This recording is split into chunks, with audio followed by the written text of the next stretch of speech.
Hello friends. നമ്മൾ vibrations എന്ന് പറയുന്നൊരു ടോപ്പിക്കായിരുന്നു കണ്ടുകൊണ്ടിരുന്നത്. അപ്പോൾ നമ്മൾ ലാസ്റ്റ് പഠിച്ചു നിർത്തിയത് വൈബ്രേഷൻ്റെ ക്ലാസിഫിക്കേഷനായിട്ടുള്ള ഫ്രീ വൈബ്രേഷനും ഉണ്ട്, ഫോഴ്സ്ഡ് വൈബ്രേഷനും ഉണ്ട്. അതിനെ തന്നെ വീണ്ടും ഡാംഡ് വൈബ്രേഷൻ എന്നും അൺഡാംഡ് വൈബ്രേഷൻ എന്നും നമുക്ക് പറയാൻ പറ്റും. അതുവരെയാണ് നമ്മൾ കണ്ടു നിർത്തിയിരിക്കുന്നത്. ഇന്നത്തെ ക്ലാസ്സിൽ നമ്മൾ മെയിനായിട്ട് നോക്കുന്നത് ഈ ഫ്രീ വൈബ്രേഷനെ ബേസ് ചെയ്തിട്ടുള്ള കുറച്ച് കാര്യങ്ങളാണ്. അപ്പോൾ ആ ഫ്രീ വൈബ്രേഷനെ പറ്റിയുള്ള കാര്യങ്ങൾ ഫർദർ നമ്മളിനി സംസാരിക്കുന്നതിന് മുന്നോടിയായിട്ട് കുറച്ച് ടേംസ് നിങ്ങൾക്ക് അറിയണം. അതിനകത്ത് ഒന്നാമത്തെ ടേം നാച്ചുറൽ ഫ്രീക്വൻസി, പീരീഡ് എന്നൊക്കെ പറയുന്ന ടേമുകൾ. ഫസ്റ്റ് നാച്ചുറൽ ഫ്രീക്വൻസി എന്താണെന്ന് നോക്കാം. അപ്പോൾ നമ്മൾ പറഞ്ഞു ഈ ഫ്രീ വൈബ്രേഷൻ എന്ന് പറഞ്ഞാൽ എന്താ, ഒരു ഇനീഷ്യൽ നമ്മളൊരു എക്സ്റ്റേണൽ ഫോഴ്സ് കൊടുത്ത് ഇക്വിലിബ്രിയം പൊസിഷനിൽ നിന്നും ഈ ഒബ്ജക്റ്റിനെ വേറെ ഡിസ്പ്ലേസ് ചെയ്ത് വെച്ച് കഴിഞ്ഞാൽ അത് സ്വമേധയാ ടു ആൻഡ് ഫ്രോ മോഷൻ നടത്തിക്കൊണ്ടിരിക്കുന്നതിനാണ് ഫ്രീ വൈബ്രേഷൻ എന്ന് പറയുന്നത്. ഓക്കെ, ഇനി ഇതിനകത്ത് നാച്ചുറൽ ഫ്രീക്വൻസി എന്ന് പറഞ്ഞു കഴിഞ്ഞാൽ, നാച്ചുറൽ ഫ്രീക്വൻസി എന്ന് പറഞ്ഞാൽ frequency of free vibration with no external force acts after an initial displacement. അതായത് ഇതൊരു ഫ്രീക്വൻസി, അതായത് നിങ്ങളുടെ ഫ്രീ വൈബ്രേഷൻ്റെ ഫ്രീക്വൻസിക്കാണ് എന്ത് പറയുന്നത്, നാച്ചുറൽ ഫ്രീക്വൻസി എന്ന് പറയുന്നത്. അപ്പോഴും ഫ്രീക്വൻസി എന്താണെന്ന് ക്ലിയർ ആയില്ല. അപ്പോൾ അത് മനസ്സിലാക്കാനായിട്ട് ആദ്യം നമുക്ക് പീരിയോഡിക് മോഷൻ എന്താണെന്ന് നോക്കാം. പീരിയോഡിക് മോഷൻ എന്ന് പറഞ്ഞു കഴിഞ്ഞാൽ ഒരു മോഷൻ, അതായത് കോൺസ്റ്റൻ്റ് ആയിട്ട് ഇങ്ങനെ റിപ്പീറ്റ് ചെയ്യുന്ന മോഷനാണ് എന്ത് പറയുന്നത്, പീരിയോഡിക് മോഷൻ. അതായത് പീരിയോഡിക്കായിട്ടുള്ള മോഷൻ, അതാണ് പീരിയോഡിക് മോഷൻ. അതായത് ഏറ്റവും നല്ല എക്സാമ്പിൾ, ഒരു ബോൾ, നിങ്ങളൊരു ബോൾ കയ്യിൽ നിന്ന് താഴേക്ക് ഇട്ടു. ഇപ്പോൾ ഇവിടെ ഗ്രൗണ്ട് ഉണ്ടെന്ന് വെച്ചോ, ബോൾ താഴെ കുതിക്കും, മുകളിലോട്ട് വരും, ഇടിക്കും, മുകളിലോട്ട് വരും. ഇങ്ങനെ വീണ്ടും വീണ്ടും വീണ്ടും വീണ്ടും റിപ്പറ്റേറ്റീവായിട്ട് ഇങ്ങനെ നടന്നുകൊണ്ടിരിക്കുകയാണെങ്കിൽ അഗെയിൻ ഒരു കാര്യം കൂടെ ഉണ്ട്, ഈക്വൽ ടൈം ഇൻ്റർവെല്ലായിരിക്കും. അതായത് ഒരു ബോൾ ആദ്യം ഇവിടെ വന്ന് ഇടിച്ചു, പൊങ്ങി, ഇതിന് എത്ര സമയം വേണം അതേ ടൈമിൽ തന്നെ വീണ്ടും ഇടിച്ചു പൊങ്ങി, വീണ്ടും ഇടിച്ചു പൊങ്ങി, ഇങ്ങനെ റെപ്പറ്റേറ്റീവായിട്ട് നടക്കുകയാണെങ്കിൽ അങ്ങനെയുള്ള മോഷന് പറയുന്ന പേരാണ് പീരിയോഡിക് മോഷൻ. പീരിയോഡിക് മോഷൻ എന്ന് പറഞ്ഞാൽ motion repeating it self after equal intervals of time. അപ്പോൾ ഈക്വൽ ഇൻ്റർവെലിന് ശേഷം ഒരേ സാധനം വീണ്ടും വീണ്ടും വീണ്ടും അതുപോലെ റിപ്പീറ്റ് ചെയ്തുകൊണ്ടിരിക്കുക. നമ്മുടെ പെൻഡുലത്തിൻ്റെ കേസിലും ശരിയാണ്. പെൻഡുലം ഞാൻ ഇങ്ങോട്ട് പൊക്കിയിട്ട് വിട്ടു, അന്നേരം പെൻഡുലം എന്ത് ചെയ്യും, ഇവിടെ വരെ പോയി ഇവിടെ വരെ വന്നു. ഇതാണ് ഒരു പാറ്റേൺ. പിന്നെ ഇതിനൊരു സമയം എടുക്കും. ഇത് തന്നെയാണ് വീണ്ടും ഫുൾ ടൈമും ഈ സെയിം സാധനം നടന്നുകൊണ്ടിരിക്കും ഒരേ സമയത്ത്. അത് ഇവിടുന്ന് ഇങ്ങനെ പോയി ഇങ്ങനെ വന്നു, അതേ സമയത്ത് തന്നെ വീണ്ടും ഇങ്ങനെ പോയി ഇങ്ങനെ വന്നു, ഇങ്ങനെ പോയി ഇങ്ങനെ. അപ്പം ഒരേ രീതിയിലുള്ള മോഷൻ ഈക്വൽ ടൈം ഇൻ്റർവെൽ ഇങ്ങനെ റിപ്പീറ്റ് ചെയ്തുകൊണ്ടേ ഇരിക്കുകയാണെങ്കിൽ അതിനാണ് എന്ത് പറയുന്നത്, പീരിയോഡിക് മോഷൻ എന്ന് പറയുന്നത്. ഇനി ടൈം പീരീഡ്. ടൈം പീരീഡ് എന്ന് പറഞ്ഞാൽ എന്താ, time taken to complete one cycle. അതായത് നമ്മൾ ഈ പറഞ്ഞ എക്സാമ്പിൾ, ഇപ്പോൾ ബോളിൻ്റെ കേസിലാണെങ്കിൽ ബോൾ മോളിൽ നിന്ന് താഴെ വന്നു, ഇടിച്ചു തിരിച്ചു വന്നു, ഇതാണ് ഒരു സൈക്കിൾ. കാരണം ഈ പാറ്റേണാണ് ഇനി വീണ്ടും വീണ്ടും വീണ്ടും വീണ്ടും റിപ്പീറ്റ് ചെയ്യാൻ പോകുന്നത്. അപ്പോൾ ഈ ഒരു പാറ്റേൺ അല്ലെങ്കിൽ ഈ ഒരു സൈക്കിൾ കംപ്ലീറ്റ് ചെയ്യാൻ എടുക്കുന്ന സമയത്തിനാണ് എന്ത് പറയുന്നത്, ടൈം പീരീഡ്. നമ്മളെ പെൻഡുലത്തിൻ്റെ കേസിലാണെങ്കിൽ എന്താണ്, നമ്മളിവിടെ നിന്ന് വിട്ട് കഴിഞ്ഞാൽ ഇവിടെ വന്നു തിരിച്ചു വന്നു, ഇതാണ് ഒരു പാറ്റേൺ. ഇതിനെടുക്കുന്ന സമയം, കാരണം പിന്നീടല്ല എന്തോ ഈ സാധനം വീണ്ടും വീണ്ടും റെപ്പറ്റേറ്റീവ് ആയിട്ട്. അപ്പം time taken to complete one. അപ്പോൾ ഒരു സൈക്കിൾ കംപ്ലീറ്റ് ചെയ്യാൻ എടുക്കുന്ന ആ സമയത്തിനാണ് എന്ത് പറയുന്നത്, ടൈം പീരീഡ് എന്ന് പറയുന്നത്. അത് മേ ബി 5 സെക്കൻഡ് ആവാം, 10 സെക്കൻഡ് ആവാം, 2 മണിക്കൂറാവാം, ഡിപ്പെൻസ്. ഇനി നമ്മൾ നേരത്തെ പറഞ്ഞ ഫ്രീക്വൻസി എന്താണെന്ന്. ഫ്രീക്വൻസി എന്ന് പറഞ്ഞു കഴിഞ്ഞാൽ വളരെ ഇമ്പോർട്ടൻ്റ് ആയിട്ടുള്ള ഡിസ്റ്റിങ്ഷൻ. ടൈം പീരീഡ് എന്ന് പറഞ്ഞാൽ ഈ ഒരു സൈക്കിൾ കംപ്ലീറ്റ് ചെയ്യാൻ എടുത്ത സമയം. ഫ്രീക്വൻസി എന്ന് പറഞ്ഞാൽ ഒരു സെക്കൻഡിൽ അല്ലെങ്കിൽ പെർ യൂണിറ്റ് ടൈമിൽ എത്ര സൈക്കിൾ. ഇപ്പം ഞാൻ പറയാം, ഒരു യൂണിറ്റ് ടൈം എന്ന് പറഞ്ഞാൽ 1 സെക്കൻഡ് എന്ന് പറഞ്ഞാൽ അത് 1 സെക്കൻഡിൽ ഇങ്ങനെയുള്ള എത്ര സൈക്കിൾ നടക്കും.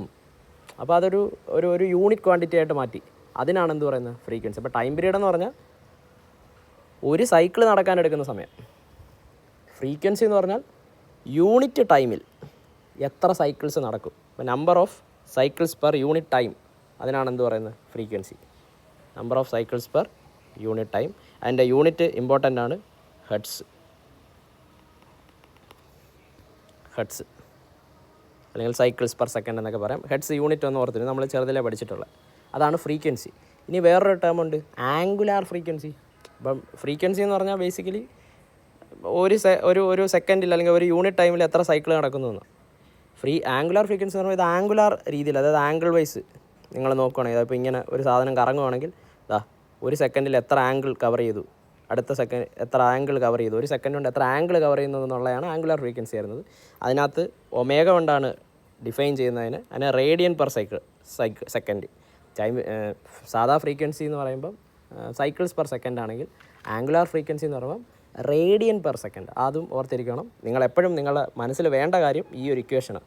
ഈ ആംഗുലാർ ഫ്രീക്വൻസിയും സാധാ ഫ്രീക്വൻസിയും തമ്മിൽ കണക്ട് ചെയ്യുന്ന equation omega is equal to 2πf. അപ്പോൾ ഇത് ഒന്ന് ഓർത്ത് വെച്ചോണം, omega is equal to 2πf. ഇത് നമുക്കിനി പല സ്ഥലത്തും ഇത് യൂസ് ചെയ്യേണ്ടത്.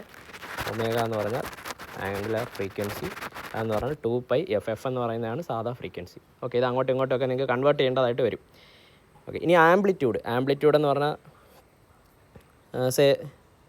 ഇത് പീരിയോഡിക്കായിട്ട് റിപ്പീറ്റ് ചെയ്യുന്നതല്ലേ പറഞ്ഞു. ഞാനപ്പോൾ റിപ്പീറ്റ് ചെയ്യുന്നതുകൊണ്ട് ഞാനൊരു സൈൻ കർവ് വരയ്ക്കുക, നിങ്ങളെ ഒന്ന് സൂചിപ്പിക്കാനായിട്ട്, ഇത് റിപ്പീറ്റ് ചെയ്യുന്നു എന്ന് കാണിക്കാനായിട്ട്.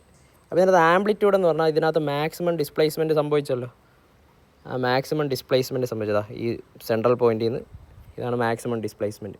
അതിനാണ് എന്ത് പറയുന്നത്, maximum displacement from mean position. ഇപ്പോൾ നമ്മുടെ പെൻഡുലത്തിൻ്റെ കേസ് ആണെങ്കിൽ ഇതല്ലായിരുന്നു ഇക്വിലിബ്രിയം പൊസിഷനിൽ, ഇതിൽ നിന്നും ഈ ലെവലിലേക്ക് എത്തി. അപ്പോൾ ഇതാണ് ഇതിൻ്റെ amplitude, maximum displacement. Okay, maximum displacement from mean പൊസിഷനിൽ നിന്ന് മാക്സിമം ഡിസ്പ്ലേസ്മെൻറ്റ് എത്രയാണോ അതിനാണ് എന്ത് പറയുന്നത്, ആംപ്ലിറ്റ്യൂഡ് എന്ന് പറയുന്നത്. ഓക്കെ, അപ്പോൾ ഇത് പുറത്ത് വെച്ചോണം. ഇനി അപ്പോൾ ഫ്രീക്വൻസി കണ്ടു, ടൈം പീരീഡ് കണ്ടു, ആംഗുലർ ഫ്രീക്വൻസി കണ്ടു, അതെല്ലാം കണ്ടു. ഇനി നമ്മുടെ അഗൈൻ ബാക്ക് ടു നമ്മൾ പറഞ്ഞത് നാച്ചുറൽ ഫ്രീക്വൻസി. എന്താ നാച്ചുറൽ ഫ്രീക്വൻസി എന്ന് പറഞ്ഞാൽ? ഫ്രീക്വൻസി എന്ന് പറഞ്ഞാൽ ഏത് മോഷനും പറ്റും. നാച്ചുറൽ ഫ്രീക്വൻസി എന്ന് പറഞ്ഞാൽ നമ്മുടെ free vibration, specifically free undamped vibration. ഇപ്പോൾ ഫ്രീ ആണ്, അതായത് ആദ്യം ഇനീഷ്യൽ എക്സ്റ്റേണൽ കൊടുത്തു കഴിഞ്ഞാൽ പിന്നെ ഇത് അങ്ങോട്ടും ഇങ്ങോട്ടും പോകും. അൺഡാംഡ് ആണ്, അതായത് ഇത് നിൽക്കുന്നില്ല, ഇത് വീണ്ടും എന്ത് ചെയ്യുക, ഇങ്ങനെ പൊക്കോണ്ടേ ഇരിക്കുക, അവിടെ എനർജി ഡെസിപ്പേഷൻ ഒന്നുമില്ല. അങ്ങനെയുള്ള ഫ്രീ അൺഡാംഡ് വൈബ്രേഷൻ്റെ ഫ്രീക്വൻസിക്ക് പറയുന്ന പേരാണ് നാച്ചുറൽ ഫ്രീക്വൻസി. അതിനെ ഡിനോട്ട് ചെയ്യുന്നത് ഒമേഗ എൻ എന്നൊരു, ഒമേഗ ആണ് എന്താ ആംഗുലാർ ഫ്രീക്വൻസി. നാച്ചുറൽ എന്ന് കാണിക്കാനായിട്ട് അടിയിലൊരു സഫിക്സ് ഒമേഗ എൻ എന്നൂടെ ഇടും. അപ്പോൾ ആ ടേം എന്ന് ഓർത്ത് വെച്ചാൽ നമുക്കിനി കുറേ കാലത്ത് ആവശ്യമുള്ള കാര്യം ഇത്. ഒമേഗ എൻ എന്നാണ് നാച്ചുറൽ ഫ്രീക്വൻസി, അതായത് ഫ്രീ അൺഡാംഡ് വൈബ്രേഷൻ്റെ ഫ്രീക്വൻസിക്ക് പറയുന്ന പേരാണ് natural frequency. Okay, natural frequency പറഞ്ഞു, frequency of free vibration, periodic motion, time period, amplitude, ഇതെല്ലാം നമ്മൾ പറഞ്ഞു. ഇനി ഒരു ഇതുകൂടെ നിങ്ങൾ ഓർത്ത് വെക്കുക, ഇതും ഓർത്ത് വെക്കണം. നമ്മുടെ ഫ്രീക്വൻസിയും ടൈം പീരീഡും തമ്മിലൊരു റിലേഷനുണ്ട്. Frequency is equal to 1/t, അല്ലെങ്കിൽ സൈക്കിൾസ് പെർ സെക്കൻഡ്സ്, അല്ലെങ്കിൽ ഹെഡ്സ്. അതും ഓർത്ത് വെച്ചു. അപ്പോൾ ഇത് രണ്ടും നമുക്ക് ഇക്വേഷൻ പരമായിട്ട് ഇത് രണ്ടും നിങ്ങളുടെ കയ്യിൽ ഉണ്ടായിരിക്കണം. ഓക്കെ. ഇനി അടുത്ത നമ്മൾ നോക്കാൻ പോകുന്നത് സിമ്പിൾ ഹാർമോണിക് മോഷൻ എന്താണെന്ന് നോക്കാം. അപ്പോൾ ഫസ്റ്റ് ഹാർമോണിക് മോഷൻ എന്താക്കാം. അപ്പം പീരിയോഡിക് മോഷൻ നമ്മൾ കണ്ടു. പീരിയോഡിക് മോഷൻ എന്ന് പറഞ്ഞാൽ എന്താ, ഒരു കോൺസ്റ്റൻറ്റ് ടൈം പീരീഡിൽ ഒരേ പാറ്റേൺ വീണ്ടും റിപ്പീറ്റ് ചെയ്യുകയാണെങ്കിൽ അതിനാണെന്ത് പറയുന്നത്, അല്ലെങ്കിൽ അങ്ങനെയുള്ള മോഷനാണെന്ത് പറയുന്നത്, പീരിയോഡിക് മോഷൻ എന്ന് പറയുന്നത്. ഇനി ഒരു ഹാർമോണിക് മോഷൻ. അപ്പോൾ ആദ്യം ഹാർമോണിക് മോഷൻ എന്ന് പറഞ്ഞു കഴിഞ്ഞാൽ ഇതും ഒരു പീരിയോഡിക് മോഷനാണ്. ഇതിൻ്റെ പ്രത്യേകത, ഇതിൻ്റെ പാറ്റേൺ ഉണ്ടല്ലോ, അങ്ങോട്ട് പോകുന്നു, അതായത് ആ റിപ്പീറ്റ് ചെയ്യുന്ന പാറ്റേൺ, അതിനെ എന്ത് ചെയ്യാം, ഒരു സൈൻ ഓർ കൊസൈൻ കർവ് വെച്ചിട്ട് നിങ്ങൾക്ക് റെപ്രസെൻറ്റ് ചെയ്യാം. അതാ ഞാൻ ഈ വരച്ചതാണ്ട് സൈൻ കർവ് അല്ലെങ്കിൽ കൊസൈൻ കർവ് കൊണ്ട് നിങ്ങൾക്ക് എന്ത് ചെയ്യാം, റെപ്രസെൻറ്റ് ചെയ്യാം. ചില പീരിയോഡിക് മോഷൻസിനെ സൈനോ കൊസൈൻ കർവ് കൊണ്ടോ അതിൻ്റെ മോഷനെ റെപ്രസെൻറ്റ് ചെയ്യാം. അങ്ങനെയുള്ള മോഷന് പറയുന്ന പേരാണ് എന്ത്, ഹാർമോണിക് മോഷൻ. ഓക്കെ, അതിനാണ് എന്ത് പറയുന്നത്, ഹാർമോണിക് മോഷൻ. ഇനി ഹാർമോണിക് മോഷൻ്റെ പ്രത്യേകത എന്തെന്ന് വെച്ച് കഴിഞ്ഞാൽ, അപ്പോൾ ഈ ഹാർമോണിക് മോഷന് വേറെ പേരുണ്ട്, ഓസിലേറ്ററി മോഷൻ. ഇനി ഹാർമോണിക് മോഷൻ്റെ പ്രത്യേകത എന്ന് പറഞ്ഞാൽ, നമ്മൾ ഈ പറഞ്ഞ ഇതൊരു നിങ്ങളുടെ പെൻഡിലാണെങ്കിൽ ഈ സാധനത്തെ ഡിസ്പ്ലേസ് ചെയ്യുന്നതെന്ന് പറഞ്ഞല്ലോ. അപ്പോൾ ഇങ്ങനെ വന്നു, ഇങ്ങനെ ഇരിക്കുമ്പോൾ നിങ്ങൾ നേരത്തെ ശ്രദ്ധിച്ചാൽ മതി, ഇതിനിപ്പം ഡിസ്പ്ലേസ്മെൻറ്റ് എക്സ് ദൂരെ ഇങ്ങോട്ട് മാറിയിരിക്കുക.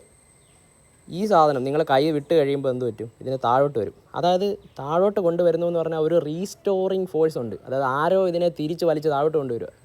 അപ്പോൾ അങ്ങനെ റീസ്റ്റോറിങ് ഫോഴ്സ്.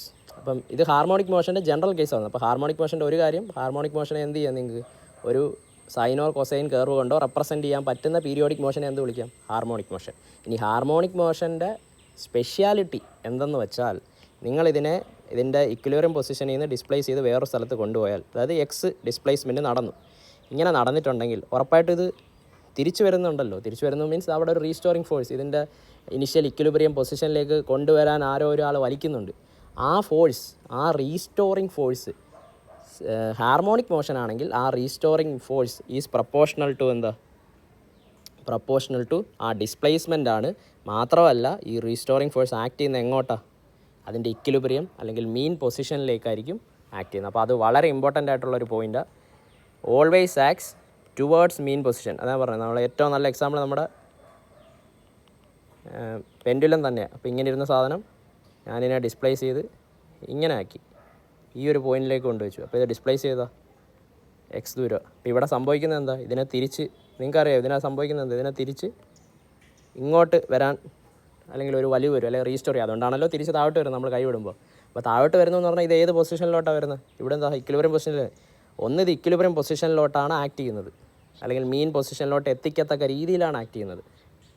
രണ്ടാമത്തെ കാര്യം, ഈ റീസ്റ്റോറിങ് ഫോഴ്സ് ആർക്ക് പ്രൊപ്പോർഷനല്ല, ഈ restoring force proportional to displacement. Proportional to displacement എന്നേ ഉള്ളൂ, അത് ലീനിയർ എന്നൊന്നും പറയുന്നില്ല. F proportional to X raise to N.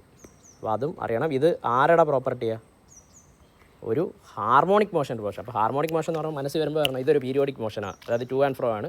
Speciality ഇതിനെ സൈനോ കൊസൈൻ കർവോ കൊണ്ട് റെപ്രസെൻറ്റ് ചെയ്യാൻ പറ്റും. രണ്ടാമത്തെ കാര്യം, ഹാർമോണിക് മോഷനിൽ മാത്രമുള്ള പ്രത്യേകത അതിൻ്റെ റീസ്റ്റോറിങ് ഫോഴ്സ് അതിൻ്റെ ഡിസ്പ്ലേസ്മെൻറ്റിന് പ്രപ്പോർഷണൽ ആയിരിക്കും. മാത്രമല്ല റീസ്റ്റോറിങ് ഫോഴ്സ് ആക്ട് ചെയ്യുന്നത് എന്തായിരിക്കും, അതിൻ്റെ ഇക്വിലിബ്രിയം പൊസിഷനിലേക്ക് അതിനെ എത്തിക്കാൻ വേണ്ടിയായിരിക്കും. അത് രണ്ടും വെരി ഇമ്പോർട്ടൻറ്റ് പോയിൻറ്റ്സ്, രണ്ടും ഓർത്തിരിക്കണം. പ്രപ്പോർഷണൽ ടു ഡിസ്പ്ലേസ്മെൻറ്റ് രണ്ടും പറഞ്ഞിട്ടുണ്ട്. ഓക്കെ. ഇനി നമ്മൾ പറഞ്ഞു, ഇനി നമ്മൾ ആ ഇക്വേഷൻസിലേക്ക് കിടക്കുക. അപ്പം നമ്മൾ പറഞ്ഞു ഈ ഹാർമോണിക് മോഷൻ അല്ല, അതിന് മുന്നോടിയായിട്ട് ഒരാൾ. അപ്പോൾ നമ്മൾ പീരിയോഡിക് മോഷൻ പറഞ്ഞു, ഹാർമോണിക് മോഷൻ പറഞ്ഞു. നമുക്ക് പ്രാധാന്യമുള്ള അടുത്ത ആളാണ് സിമ്പിൾ ഹാർമോണിക് മോഷൻ. ഈ സിമ്പിൾ ഹാർമോണിക് മോഷൻ എന്ന് പറഞ്ഞു കഴിഞ്ഞാൽ നമ്മൾ പറഞ്ഞു ഇവിടെ restoring force F proportional to X raise to N. ഈ n 1 ആവും. n 1 ആകുമ്പോൾ എന്ത് വരും, അതിനെ സിമ്പിൾ ഹാർമോണിക് വേണം. അപ്പോൾ n 1 ആയിക്കഴിഞ്ഞാൽ എന്ത് വിളിക്കും, എഫ് ഈക്വൽ ടു അല്ലെങ്കിൽ പ്രപ്പോർഷണൽ ടു എക്സ്. അതായത് ലീനിയറായി എക്സ് റൈസ് ടു 1 ഇങ്ങനെ വന്നാലാണ് ഇതിനെ എന്ത് വിളിക്കുന്നത്, സിമ്പിൾ ഹാർമോണിക് മോഷൻ എന്ന് പറയുന്നത്. അപ്പോൾ നമ്മളെ സംബന്ധിച്ച് ഇതിനകത്ത് ഏറ്റവും ഇമ്പോർട്ടൻ്റ് എന്ന് പറയുന്നത് എന്താ, സിമ്പിൾ ഹാർമോണിക് മോഷനാണ്. അപ്പോൾ നമ്മൾ ആ പാറ്റേൺ മനസ്സിലാക്കണം. പീരിയോഡിക് മോഷൻ എന്താണെന്ന് കണ്ടു, അതിൽ നിന്നും ഹാർമോണിക് മോഷൻ, അതിനകത്തെ സ്പെഷ്യൽ കേസ്, അതായത് എഫ് പ്രപ്പോർഷണൽ ടു ഡിസ്പ്ലേസ്മെൻറ്റ്. അത് എങ്ങനെ പ്രപ്പോർഷണൽ, എക്സ് റൈസ് ടു 1 വരുമ്പോൾ അതിനാണ് സിമ്പിൾ ഹാർമോണിക് മോഷൻ എന്ന് പറയുന്നത്. നമ്മളെ സംബന്ധിച്ച് ഇനി അങ്ങോട്ടുള്ള ഡിസ്കഷനിലെല്ലാം നമുക്ക് ഇമ്പോർട്ടൻറ്റ് സിമ്പിൾ ഹാർമോണിക് മോഷനാണ്.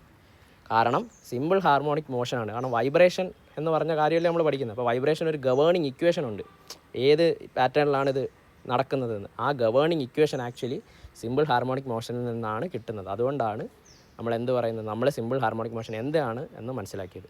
ഓക്കെ. അപ്പോൾ സിമ്പിൾ ഹാർമോണിക് മോഷനാണ് ഇനി അങ്ങോട്ട് പഠിക്കുന്നതെന്ന് മനസ്സിലാക്കുക. അതിൻ്റെ പെക്യൂലിയാരിറ്റി നിങ്ങൾക്ക് അറിയാം, F proportional to X. Harmonic motion അങ്ങനെ എഫ് പ്രപ്പോർഷണൽ ടു ഡിസ്പ്ലേസ്മെൻറ്റ്, അത് റൈസ് ടു എൻ എന്തും ആവാം. സിമ്പിൾ ഹാർമോണിക് ആകുമ്പോൾ F proportional to X raise to 1. Okay. ഇനി ഇതിനുള്ള കുറച്ച് ഇക്വേഷൻസ് നമുക്ക് നോക്കാം. അതായത് ഞാൻ പറഞ്ഞു എന്താ, ഡിസ്പ്ലേസ്മെൻറ്റിനെ സൈനിൻ്റെ കൊസൈൻ്റെ രീതിയിൽ തന്നെ ആയിരിക്കും റെപ്രസെൻറ്റ് ചെയ്യുന്നത്. കാരണം സിമ്പിൾ ഹാർമോണിക് മോഷനും എന്താ, ഹാർമോണിക് മോഷനാണ്. അപ്പോൾ നമ്മൾ നോർമലി എടുക്കുന്ന എക്സ്, അതായത് ഡിസ്പ്ലേസ്മെൻറ്റിന് നമ്മൾ ഡിനോട്ട് ചെയ്യുന്ന ആർ സൈൻ ഒമേഗ ടി എന്ന് എടുക്കും. R sine omega T, X is equal to R sine omega T, അതാണ് ഡിസ്പ്ലേസ്മെൻറ്റ്. അങ്ങനെയാണെങ്കിൽ വെലോസിറ്റി എന്ത് വരും, നമുക്കറിയാം, നിങ്ങൾ പഠിച്ചിട്ടുണ്ട് കുഞ്ഞു ക്ലാസ്. വെലോസിറ്റി എന്ന് പറഞ്ഞാൽ dx/dt, അതായത് differentiation of with respect to time, ഏതിന്, ഡിസ്റ്റൻസിന്. അപ്പം ആർ സൈൻ ഒമേഗ ടിയെ നിങ്ങൾ ഡിഫറൻഷ്യേറ്റ് ചെയ്താൽ എന്ത് വരും, R into sine omega T, R into സൈനിൻ്റെ ഡിഫറൻഷ്യേറ്റ് ചെയ്യുമ്പോൾ എന്ത് വരും, cos omega T into omega ടിയുടെ ഒമേഗ. അപ്പോൾ R omega cos omega T എന്ന് വരും. ഇതായിരിക്കും എന്തോ വെലോസിറ്റി. ഇപ്പോൾ വെലോസിറ്റി നിങ്ങൾക്ക് ഡിസ്പ്ലേസ്മെൻറ്റ് എക്സ് ആയതുകൊണ്ട് വെലോസിറ്റി എക്സ് ഇട്ടിട്ട് മുകളിലൊരു കുത്ത്. അപ്പോൾ ഇതാ വെലോസിറ്റി കിട്ടി, R omega cos omega T.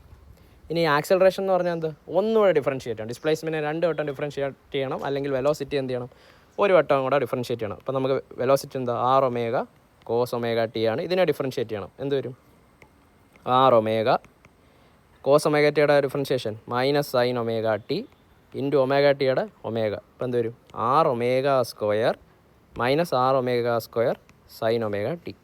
ഇനി ഇതാ നോക്കി, ആർ സൈൻ ഒമേഗ ടി, ഇത് ആരാ, നമ്മുടെ ഡിസ്പ്ലേസ്മെൻ്റ് അല്ലേ. അപ്പോൾ ഇതിനെന്ത് എഴുതാം, മൈനസ് ഒമേഗ സ്ക്വയർ എക്സ് എന്ന് എഴുതാമല്ലോ.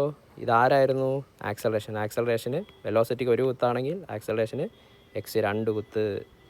അപ്പോൾ എന്ത് കിട്ടി, നമുക്ക് ആക്സലറേഷൻ്റെയും ഫോർമുല കിട്ടി, എക്സ് ഡബിൾ കോളൻ അല്ലെങ്കിൽ 2 കുത്ത് equal to minus omega square X. അപ്പോൾ 3 എണ്ണം. അപ്പോൾ നിങ്ങളിതെല്ലാം കാണാൻ പഠിക്കേണ്ട ആവശ്യമൊന്നുമില്ല. നിങ്ങൾ ഡിസ്പ്ലേസ്മെൻറ്റ് അറിഞ്ഞാൽ മതി. ആർ സൈൻ ഒമേഗ ടി അതിനെ ഡിഫറൻഷ്യേറ്റ് ചെയ്യുമ്പോൾ R omega cos omega T. Acceleration വരുമ്പോൾ minus R square omega minus omega square X. Okay. ഇനി ഇതിനെ നിങ്ങൾക്ക് എന്ത് ചെയ്യാം, അങ്ങോട്ടും ഇങ്ങോട്ടും തിരിച്ചു മറിച്ച് വിട്ടിട്ട് എന്ത് എഴുതാം, X double colon plus omega square X is equal to 0. ഇതിനാണ് എന്ത് പറയുന്നത്, നിങ്ങളുടെ ഗവേണിംഗ് ഇക്വേഷൻ, നിങ്ങളുടെ സിമ്പിൾ ഹാർമോണിക് മോഷൻ അല്ലെങ്കിൽ നിങ്ങളുടെ വൈബ്രേഷൻ മോഷൻ്റെ ഗവേണിംഗ് ഇക്വേഷൻ എന്ന് പറയുന്നത് ഇതാണ്. ഇത് നിങ്ങളുടെ മനസ്സിൽ എപ്പോഴും വേണം. X double colon plus omega square X is equal to 0. ഇതെങ്ങനെ വന്നതെന്ന് ഞാൻ കാണിച്ചു തന്നത് നിങ്ങൾക്ക് പരീക്ഷയ്ക്ക് ഒരിക്കലും തെറ്റരുത്. അപ്പം നിങ്ങളുടെ വൈബ്രേഷൻ മോഷൻ്റെ ഗവേണിംഗ് ഇക്വേഷൻ ആരാ തരുന്നത്, സിമ്പിൾ ഹാർമോണിക് മോഷനാണ്. അപ്പോൾ സിമ്പിൾ ഹാർമോണിക് മോഷനിൽ നിന്ന് ഇതെല്ലാം വന്നത്.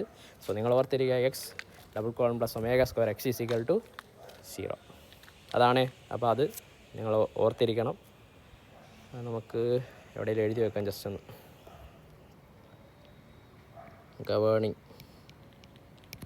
ഇക്വേഷൻ ഓഫ് വൈബ്രേറ്ററി മോഷൻ എന്ത് വരും, X double colon plus omega square X is equal to 0.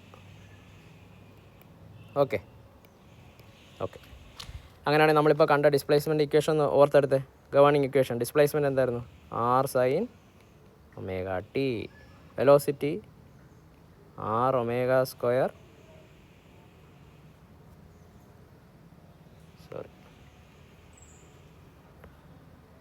Omega square വരത്തില്ല, ആർ ഒമേഗ കേട്ടോ. കാരണം ഒരു ഇതല്ലേ ഉള്ളൂ ഡിഫറൻഷ്യേഷൻ. R omega cos omega T.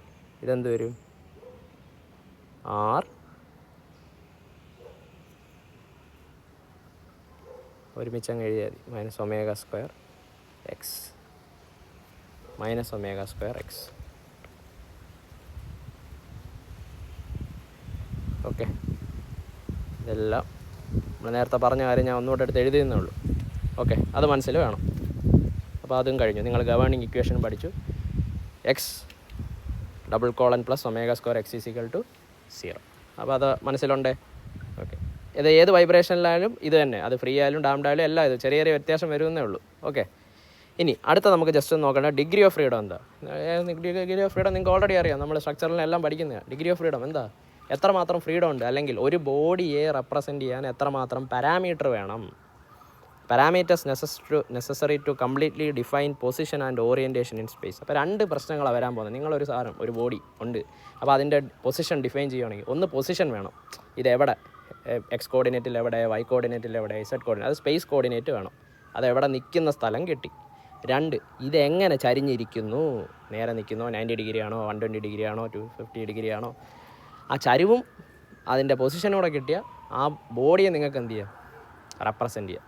അപ്പോൾ ഒരു ബോഡിയെ കംപ്ലീറ്റ് ആയിട്ട് റെപ്രസെൻറ്റ് ചെയ്യാൻ അതിൻ്റെ പൊസിഷൻ അല്ലെങ്കിൽ അതിൻ്റെ ഓറിയൻറ്റേഷൻ ഡിഫൈൻ ചെയ്യാൻ എത്ര പാരാമീറ്റർ വേണം എന്നതിൻ്റെ അടിസ്ഥാനത്തിലാണ് എന്ത് പറയുന്നത്, ഡിഗ്രി ഓഫ് ഫ്രീഡം. അല്ലെങ്കിൽ ആ എത്ര പാരാമീറ്റർ വേണം എന്നുള്ളതാണ് എന്ത്, ഡിഗ്രി ഓഫ് ഫ്രീഡം. ഇപ്പോൾ ഞാനിവിടെ ഒരു സിമ്പിൾ എക്സാമ്പിൾ, ഇതിൻ്റെ ആൻസർ നിങ്ങൾ പറയണം. ഇതൊരു ബോൾ ജസ്റ്റ് ഇങ്ങനെ ഇരിക്കും, അത് ഈ കോർഡിനേറ്റിൽ നിന്ന് എക്സ് ആക്സിസിൽ ഇത്ര മാറിയിരിക്കും. ഇതിനെ ഡിഫൈൻ ചെയ്യാൻ എന്ത് മാത്രം മതി, എക്സ് ആക്സിസിൽ നിന്ന് 5 മീറ്റർ മാറിയിരിക്കുക. അപ്പോൾ ഇവിടെ ഡിഗ്രി ഓഫ് ഫ്രീഡം എത്ര, ഡിഗ്രി ഓഫ് ഫ്രീഡം 1. ബോളായതുകൊണ്ട് ഓറിയൻറ്റേഷനും കാര്യങ്ങളൊന്നുമില്ല. അങ്ങനെ രണ്ടാമത്തെ കേസ് ഞാൻ പറയാം, ഇത് എക്സ് ആക്സിസിൽ ഇത്ര മാറിയിരിക്കുക. പക്ഷെ അതുപോലെ ഇതൊരു നീണ്ട സാധനമായതുകൊണ്ട് ഒരു ചരിവുമുണ്ട്. അപ്പോൾ ആ ഓറിയൻറ്റേഷൻ കൂടെ പറയണം. അപ്പോൾ എന്ത് വരും, തീറ്റ. അപ്പോൾ ഇവിടെ ഡിഗ്രി ഓഫ് ഫ്രീഡം ഒന്ന് സ്പേസിൻ്റെ ആ എക്സിൻ്റെ ഇത് 2 തീറ്റ ഓറിയൻറ്റേഷനോടെ വരും. അപ്പോൾ ഇവിടെ ഡിഗ്രി ഓഫ് ഫ്രീഡം എത്ര, 2. അങ്ങനെയാണെങ്കിൽ ഒന്നുകൂടെ നിങ്ങൾ ആലോചിക്കും. നമുക്ക് ജനറലി ഉള്ള കേസ് നോക്കാം. പെൻഡുലത്തിൻ്റെ കേസ് എന്ന് പറഞ്ഞേ. പെൻഡുലം എന്ത് വരും, ഇതിനെ ഇങ്ങനെ ഇരുന്ന സ്ഥാനത്ത് ഞാൻ വലിച്ചു പൊക്കി ഇങ്ങനെ ഡിസ്പ്ലേസ് ചെയ്ത് വെച്ചു. അപ്പോൾ ഇതിന് കുറച്ച് സ്പേസിൽ മൂവ്മെൻറ്റ് വന്നു, ഇവിടെ ഒരു തീറ്റയും വന്നു. അപ്പോൾ നോർമലി ആൾക്കാർ വിചാരിക്കും ഇത് 2 ആണെന്ന്. കാരണം എന്താ, എക്സും ഉണ്ട് തീറ്റയും ഉണ്ട്. പക്ഷേ ശ്രദ്ധിക്കുക, ഇത് ഇൻഡിപെൻഡൻറ്റ് കോർഡിനേറ്റ്സാണ് നോക്കേണ്ടത്. നിങ്ങൾക്ക് എക്സും തീറ്റയും വന്നു എന്ന് പറഞ്ഞ് 2 എണ്ണം എന്ന് എഴുതരുത്. കാരണം ഇതിനകത്ത് തീറ്റ കിട്ടിയാൽ തന്നെ നിങ്ങൾക്ക് എന്ത് ചെയ്യാം, അത് വെച്ച് എക്സ് നിങ്ങൾക്ക് കണ്ടുപിടിക്കാം. അല്ലെങ്കിൽ എക്സ് ഉണ്ടെങ്കിൽ അത് വെച്ച് നിങ്ങൾക്ക് എന്ത് ചെയ്യാം, ട്രയാങ്കിൾ വെച്ചിട്ട് തീറ്റ കണ്ടുപിടിക്കാം. അപ്പോൾ ഏതെങ്കിലും ഒന്ന് കിട്ടിയാൽ നിങ്ങൾക്ക് പറയാം 2. സോ പെൻഡുലത്തിൻ്റെ കേസിൽ ഡിഗ്രി ഓഫ് ഫ്രീഡം എന്ത്, 1. പെൻഡുലത്തിൻ്റെ കേസ് ഡിഗ്രി ഓഫ് ഫ്രീഡം 1. കാരണം ഇത് എക്സും തീറ്റയും ഇൻഡിപെൻഡൻ്റ് അല്ല, ഡിപ്പെൻഡൻ്റ് ആയി case.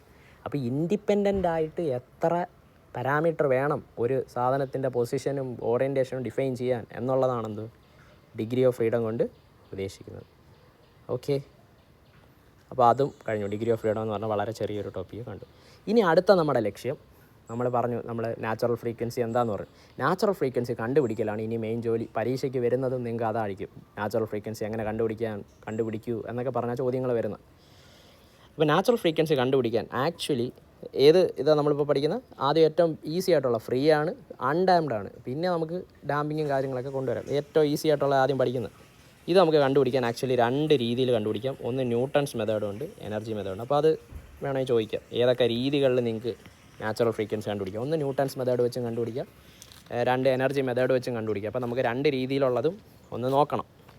Okay, degree of freedom പറഞ്ഞു. നമുക്ക് ന്യൂട്ടൺസ് മെത്തേഡും വേണം, എനർജി മെത്തേഡും ഉണ്ട്. അപ്പോൾ അത് 2 നമുക്ക് 2 രീതിയിലും കണ്ടുപിടിക്കാം. നമുക്ക് 2 രീതിയും കാണാം. അപ്പോൾ ആദ്യം നമ്മൾ കാണാൻ പോകുന്ന ന്യൂട്ടൺസ് മെത്തേഡിൽ എങ്ങനെ കണ്ടുപിടിക്കുന്നു എന്നുള്ള കാര്യം. ഓക്കെ, നമുക്ക് ന്യൂട്ടൺസ് മെത്തേഡ് ഒന്ന് നോക്കാം. അപ്പോൾ ഇത് ആക്ച്വലി ഒരു നോർമലി പരീക്ഷയ്ക്ക് ചോദിക്കുന്നത്, നമ്മൾ പറഞ്ഞു ഈ ഏത് സിസ്റ്റം നമ്മൾ റെപ്രസെൻറ്റ് ചെയ്യുന്നത് എന്ത് വെച്ചായിരിക്കും. ഒരു മാസും വേണം, എലാസ്റ്റിസിറ്റി കാണിക്കാൻ മാസ് സ്പ്രിങ് സിസ്റ്റത്തിലൂടെയാണ് ഏതൊരു സാധനത്തിനെയും നമ്മൾ അൾട്ടിമേറ്റ്ലി ഡൈല്യൂട്ട് ചെയ്ത് റെപ്രസെൻറ്റ് ചെയ്യുന്നത്. അപ്പോൾ ന്യൂട്ടൺസ് മെത്തേഡിൽ ചെയ്യുന്നത് നോക്കിയോ, വളരെ ശ്രദ്ധിച്ച് നോക്കിയോ. ന്യൂട്ടൺസ് മെത്തേഡിൽ ഇത് ആദ്യം ഒരു സ്പ്രിങ് ഉണ്ട്. ഈ സ്പ്രിങ്ങിലേക്ക്, അപ്പോൾ എപ്പോഴും ശ്രദ്ധിക്കുക, ഇവിടെ മാസ് ആദ്യം ഇട്ടിട്ടില്ല. അത് കറക്റ്റായിട്ട് കാണിക്കാം. ഓക്കെ, ഇങ്ങനെ ഇരിക്കുക. ഇവിടെ ഒരു സ്പ്രിങ് ഇങ്ങനെ ഇരിക്കുക. ഇവിടെ ചുമ്മാ ഒരു സ്പ്രിങ് തൂക്കിയിട്ട്, അപ്പോൾ ചുമ്മാ ഇരിക്കുക. ഇവിടെ ഒരു മാസ് ഉണ്ട്, അതങ്ങനെ ഇരിക്കുക. ഞാൻ എന്ത് ചെയ്യും, ഈ മാസിനെ കൊണ്ട് സ്പ്രിങ്ങിനകത്തോട്ട് തൂക്കിയിടാൻ പോകും. മാസിനെ കൊണ്ട് സ്പ്രിങ്ങിനകത്തോട്ട് തൂക്കിയിട്ടാൽ എന്ത് പറ്റും, സ്പ്രിങ് അപ്പം തന്നെ നിങ്ങളുടെ മനസ്സിൽ വരണം. എന്ത് ചെയ്യും, മാസ് സ്പ്രിങ്ങിനകത്തോട്ട് ഒന്ന് വലിയും അല്ലേ. നിങ്ങളുടെ മനസ്സിൽ ഇമാജിനേഷൻ വന്ന് ഒന്ന് വലിഞ്ഞ് നിന്നു. ഇവിടെ ഇരുന്ന സാധനം ഒന്ന് വലിഞ്ഞു മാസ് ഇട്ടിട്ട് ഇങ്ങനെ വന്നിട്ട് പിന്നെ എന്ത് ചെയ്യും, അങ്ങനെ തന്നെ നിൽക്കും. അപ്പോൾ ശ്രദ്ധിക്കുക, ഇത് മാസ് ഇട്ടപ്പോൾ ആ ഇനിഷ്യലി ഉണ്ടായ ഒരു സംഭവം ഉണ്ടല്ലോ, ഒരു താഴ്ച അല്ലെങ്കിൽ ആ ഒരു ഡിഫ്ലക്ഷൻ, അതിനാണ് എന്ത് പറയുന്നത്, സ്റ്റാറ്റിക് ഡിഫ്ലക്ഷൻ. അതായത് ഇത് ഇക്വിലിബ്രിയം എന്ന് പറയുന്നത് ഈ മാസും സ്പ്രിങ്ങും കൂടെ ചേർന്നതല്ലേ ഇക്വിലിബ്രിയം. അതായത് സ്പ്രിങ് മാസ്, ഇതിന് മുന്നോടിയായിട്ട് സ്പ്രിങ് വേറെ മാസ് വേറെ ആയിട്ടിരുന്നു. അപ്പോൾ മാസ് ഇട്ടപ്പോൾ ഒന്ന് വലിഞ്ഞ് താഴോട്ട് ഇക്വിലിബ്രിയത്തിലായി. ആ തുടക്കമുള്ള ഇനീഷ്യൽ ഡിഫ്ലക്ഷൻ ആണെന്ന് പറയുന്നത് സ്റ്റാറ്റിക് ഡിഫ്ലക്ഷൻ എന്ന് പറയുന്നത്. ഓക്കെ, അപ്പം സ്റ്റാറ്റിക് ഡിഫ്ലക്ഷൻ കഴിഞ്ഞിട്ട് ഇനി അനങ്ങാതെ വയ്ക്കും. അതാണ്ട് മാസ് വന്നു. അപ്പോൾ എന്ത് ചെയ്യും, ഇതിൻ്റെ വെയിറ്റ് താഴോട്ടുണ്ട്, സ്പ്രിങ്ങിൻ്റെ ഫോഴ്സ് K×X ഡിസ്പ്ലേസ്മെൻറ്റ് മുകളിലോട്ടുണ്ട്, K×Δ ഈ കേസിൽ അതുകൊണ്ട് താഴോട്ട് mg ഉണ്ട്. ഇത് തമ്മിൽ ബാലൻസായി. നമ്മൾ പറഞ്ഞു ഇക്വിലിബ്രിയം പൊസിഷൻ എന്ന് പറഞ്ഞാൽ അൺബാലൻസ്ഡ് ഫോഴ്സ് ഇല്ല, ഇത് രണ്ടും ബാലൻസായി നിൽക്കുക. ഇനി ഇക്വിലിബ്രിയം ആയതേ ഉള്ളൂ, വൈബ്രേഷൻ വേണം. എന്ത് ചെയ്യണം, ഇക്വിലിബ്രിയത്തിൽ നിന്ന് വലിച്ചു വിടണം. ഞാൻ അവിടെ നിന്ന് വലിച്ചു, ഇക്വിലിബ്രിയം പൊസിഷനിൽ നിന്ന് താഴോട്ട് വലിച്ച് ഒരു പൊസിഷനിൽ കൊണ്ടുവച്ചിട്ട് വിട്ടു. അപ്പോൾ എന്ത് ചെയ്യും, പിന്നെ നമ്മൾ നേരത്തെ പറഞ്ഞ പരിപാടികൾ ഇതെന്ത് ചെയ്യും, ഇത് തിരിഞ്ഞു വരും, ഇക്വിലിബ്രിയം പൊസിഷൻ ആവും. അന്നേരം വെലോസിറ്റി കൊണ്ട് അവിടെ നിൽക്കത്തില്ല, മുകളിലോട്ട് പോവും, തിരിച്ചു വരും, ഇങ്ങനെ പോവും, ഇങ്ങനെ നിൽക്കുക. അപ്പോൾ ഈ ഇക്വിലിബ്രിയം പൊസിഷനിൽ നിന്ന് വലിഞ്ഞ് വേറെ സ്ഥലം വരെ വന്നില്ലേ, അപ്പോൾ ഒരു ഡിസ്പ്ലേസ്മെൻറ്റ് കൊടുത്തില്ലേ, അതിനാണ് എന്ത് പറയുന്നത്, ആംപ്ലിറ്റ്യൂഡ്. ഓർമ്മയുണ്ടോ, ആംപ്ലിറ്റ്യൂഡ് എന്താണ്, നിങ്ങളുടെ ഇക്വിലിബ്രിയം പൊസിഷനിൽ നിന്ന് മാക്സിമം നിങ്ങൾ എത്ര ഡിസ്പ്ലേസ് ചെയ്തു എന്നുള്ളതാണ് ആംപ്ലിറ്റ്യൂഡ്. അപ്പോൾ ഇതിനെ വലിച്ച് മാക്സിമം ഡിസ്റ്റൻസ്. അപ്പോൾ എക്സിനെ എന്ത് പറയാം, എക്സ് ആണ് ഇവിടുത്തെ ആംപ്ലിറ്റ്യൂഡ്. ഇതെന്ന് പറഞ്ഞാൽ ഇത് ഇക്വിലിബ്രിയം പൊസിഷനാണ്. ഓക്കെ, അപ്പോൾ ഇതാണ് ഇതിൻ്റെ സിസ്റ്റം. ഇത്രയും കഥ മനസ്സിലായല്ലോ. ഓക്കെ, ഇനി നമ്മുടെ ലക്ഷ്യം എന്താ, ഈ സിസ്റ്റത്തിൻ്റെ നാച്ചുറൽ ഫ്രീക്വൻസി കണ്ടുപിടിക്കണം, ω_n കണ്ടുപിടിക്കണം. അതാണ് ലക്ഷ്യം. ആംഗുലാർ ഫ്രീക്വൻസി കണ്ടുപിടിക്കണം. കാരണം ആംഗുലാർ ഫ്രീക്വൻസി കിട്ടിയാൽ നിങ്ങൾക്ക് മറ്റേ ലീനിയർ ഫ്രീക്വൻസി ആക്കാൻ പ്രശ്നമില്ല. കാരണം നിങ്ങൾക്ക് അറിയാം ω = 2π f = ω/2π. ഇതൊന്നും വലിയ കാര്യമല്ല, നമുക്ക് ω കണ്ടുപിടിച്ചാൽ മതി. ω_n എന്ന് എഴുതിയത് കാരണം ഇത് നാച്ചുറൽ ഫ്രീക്വൻസിയാണ്, കാരണം ഫ്രീ അൺഡാംഡ് വൈബ്രേഷനാണ് നടക്കുന്നത്. അപ്പോൾ ഇനിഷ്യൽ ഡിഫ്ലക്ഷൻ അല്ലെങ്കിൽ അതിനാണ് എന്ത് പറയുന്നത്, സ്റ്റാറ്റിക് ഡിഫ്ലക്ഷൻ, അത് ഡെൽറ്റയുണ്ട്. അപ്പോൾ ഇക്വിലിബ്രിയം പൊസിഷനിൽ എത്തുന്നതിന് മുൻപുള്ള കഥയൊന്ന് നോക്കാം. ഇപ്പോൾ ഞാൻ പറഞ്ഞു ഇക്വിലിബ്രിയം പൊസിഷൻ ആകുമ്പോൾ എന്താ സംഭവിക്കുന്നത്, അൺബാലൻസ്ഡ് ഫോഴ്സ് ഇല്ല, അതായത് ഇത് തമ്മിൽ ഇക്വേറ്റ് ആയി. അപ്പോൾ അത് ഏതൊക്കെ ഫോഴ്സസ് ആണെന്ന് നോക്കിയേ. ഒന്ന് താഴോട്ട് വെയിറ്റ് mg, മുകളിലോട്ട് എന്താ ഈ സ്പ്രിങ്ങിനകത്ത് K× ഡിസ്പ്ലേസ്മെൻറ്റ്. നിങ്ങൾ അറിയാത്തവർക്കായിട്ട് ഞാൻ പറയുക, ഒരു സ്പ്രിങ് വലിക്കുമ്പോൾ ആ സ്പ്രിങ്ങിനകത്ത് സ്റ്റോർ ചെയ്യുന്ന ഫോഴ്സ് എന്ന് പറഞ്ഞാൽ K∆, ഡിസ്പ്ലേസ്മെൻറ്റ് ഇൻറ്റു അതിൻ്റെ സ്പ്രിങ് കോൺസ്റ്റൻറ്റ് അല്ലെങ്കിൽ സ്റ്റിഫ്നെസ് കോൺസ്റ്റൻറ്റ്. ഓക്കെ, അപ്പോൾ ഇക്വിലിബ്രിയം പൊസിഷന് സമ്മേഷൻ ഓഫ് F/0 ആയിരിക്കണം. mg താഴോട്ടുള്ളത് മൈനസ് മുകളിലോട്ടുള്ളത്, അല്ലെങ്കിൽ എന്ത് പറയും, M G is equal to K delta. കാരണം ഇക്വിലിബ്രിയം പൊസിഷന് താഴോട്ടുള്ള ഫോഴ്സും മുകളിലോട്ടുള്ള ഫോഴ്സും ഈക്വലാണ്, അതുകൊണ്ടാണ് ഇക്വിലിബ്രിയത്തിൽ നിൽക്കുന്നത്. സോ ഈ ഒരു കൺക്ലൂഷൻ നമുക്ക് അവിടെ നിന്ന് കിട്ടും. അപ്പോൾ M G is equal to K delta. K എന്താണെന്ന് അറിയാം നിങ്ങൾക്ക്, ആ സ്പ്രിങ്ങിൻ്റെ സ്റ്റിഫ്നെസ്. ഡെൽറ്റ എന്താ, സ്റ്റാറ്റിക് ഡിഫ്ലക്ഷൻ. അതായത് ആ മാസ് ഇട്ടപ്പം പെട്ടെന്ന് ഇക്വിലിബ്രിയം പൊസിഷനിൽ ആയി നിന്നില്ലേ, ആ ഇനിഷ്യൽ ഡിഫ്ലക്ഷനാണ് എന്ത് പറയുന്നത്, ഡെൽറ്റ എന്ന് പറയുന്നത്. അപ്പോൾ ഇത് ഓർത്തോണേ, M G is equal to K delta. ഇനി രണ്ടാമതാണ് പിന്നെ നമ്മൾ എന്ത് ചെയ്തത്, ഇയാളെ വലിച്ച് താഴോട്ടാക്കി വിട്ടത്, ഓർമ്മയുണ്ടേ? ഓക്കെ, അപ്പം എക്സ്റ്റേണൽ ഫോഴ്സ് കൊടുത്തു. ഇനി എക്സ്റ്റേണൽ ഫോഴ്സ് കൊടുക്കുമ്പോൾ നിങ്ങളൊരു ഫോഴ്സ് കൊടുത്താൽ അഗെയിൻ പഴയ ന്യൂട്ടൺസ് ലോ എന്താ, സെക്കൻഡ് ലോ എന്താ, force is equal to mass into acceleration, ഓർമ്മയുണ്ടോ? അപ്പോൾ നിങ്ങളിതിനെ ഇക്വിലിബ്രിയം പൊസിഷനിൽ നിന്ന് വലിച്ച് താഴോട്ടാക്കി. ഇപ്പോൾ force is equal to mass into acceleration. നമ്മൾ ആക്സലറേഷൻ എങ്ങനെ ഡിനോട്ട് ചെയ്തത്, എക്സ് 2 കുത്തല്ലേ, അപ്പോൾ മാസ് ഇൻറ്റു ആക്സലറേഷൻ. ഇനി നെറ്റ് ഫോഴ്സ് എന്തുവാ, അതാ ഇവിടെ നിന്നുള്ള കഥ ഈ പറയുന്നത്. ഇവിടുന്ന് മൊത്തത്തിലുള്ള കഥ പറയുമ്പോൾ എന്ത് ചെയ്യും, മൊത്തം താഴോട്ട് എം ജി ഉണ്ടായിരുന്നു മൈനസ് പിന്നെന്ത് ചെയ്യണം, മൊത്തം കെ ഇൻറ്റു ആദ്യമുള്ള ഡിഫ്ലക്ഷൻ പിന്നുള്ള ആംപ്ലിറ്റ്യൂഡ് ഇതെല്ലാം കൂടെ ചേർത്തിട്ടാണ് മൊത്തത്തിൽ ഈ ഫൈനൽ ഇതിൻ്റെ നോക്കുമ്പോൾ താഴോട്ട് എം ജി ഉണ്ട്, മുകളിലോട്ടോ K into full deflection delta plus X അല്ലേ. ഓക്കെ, അപ്പോൾ അതാ M G minus K X plus delta is equal to acceleration. ഇനി ഇതിനെ ഞാൻ ഓപ്പൺ ചെയ്യുമ്പോൾ M G minus K X minus K delta is equal to M X 2 കുത്ത്. ഇനി നമുക്കറിയാം M G is equal to K delta, അപ്പോൾ ഇതും ക്യാൻസലായി പോകും. Minus K X is equal to M X double dot, അതിൽ നിന്ന് M X double dot plus K X is equal to 0. ഇതാരെങ്കിലും പോലെ തോന്നുന്നു, നേരത്തെ നമ്മൾ പഠിച്ച ഗവേണിംഗ് ഇക്വേഷൻ ഓഫ് വൈബ്രേഷൻ എന്തായിരുന്നു, എക്സ് 2 കുത്ത് plus omega square X is equal to 0. അതാണ്ട് ഓർമ്മയുണ്ടോ, ഇത് ഗവേണിംഗ് ഇക്വേഷൻ നമ്മൾ പറഞ്ഞു. വൈബ്രേഷൻ്റെ എന്താ ഗവേണിംഗ് ഇക്വേഷൻ ഓഫ് വൈബ്രേഷൻ എന്ന് പറഞ്ഞാൽ ഈ ഇക്വേഷനാണ്. അപ്പോൾ അതുമായിട്ട് ഞാൻ താരതമ്യം ചെയ്താൽ നോക്കിയേ, ആണ്ട് ഇവിടെ എക്സ് ഡോട്ട് ഉണ്ട്, ഇവിടെ എക്സ് ഉണ്ട്, ഇവിടെ എക്സ് ഉണ്ട്, എന്തോ ഒരു ചെറിയ വ്യത്യാസമേ ഉള്ളൂ. അപ്പോൾ ഞാൻ ഇതിനെ ഒന്ന് മാറ്റുമോ, എല്ലായിടത്തും എം കൊണ്ട് അങ്ങ് ഡിവൈഡ് ചെയ്ത്, അപ്പോൾ X double colon plus M K by M X is equal to 0. ഇനി നോക്കിയേ, ഇതാ എക്സിൻ്റെ അവിടെ എക്സ് 2 കുത്തിൻ്റെ അവിടെ ഇവിടെ എക്സ് 2 കുത്ത്, ഇവിടെ എക്സിൻ്റെ അവിടെ എക്സ്, കെ ബൈ എമ്മും അപ്പോൾ ഒമേഗ എൻ സ്ക്വയറും എന്തായിരിക്കണം, സെയിം ആയിരിക്കണം. അങ്ങനെ നമുക്ക് മനസ്സിലായി ഇതിൽ നിന്ന് എന്തെഴുതാം, ഒമേഗ എൻ അതായത് natural frequency is equal to root K by M.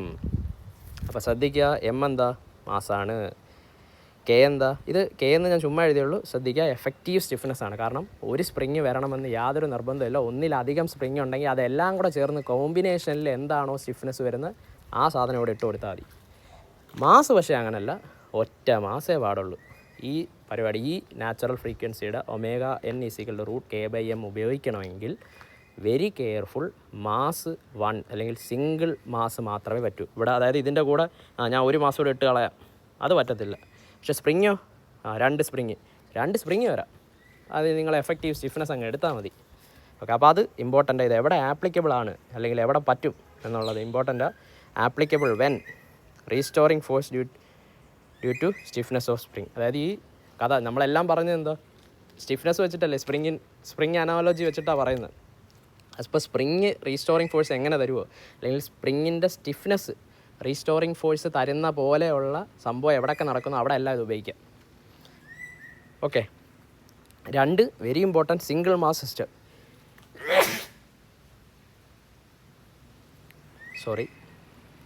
2 single mass system, അതായത് ഒരു മാസേ കാണാവൂ, അത് നിർബന്ധമാണ്, അത് ഓർത്തോണം.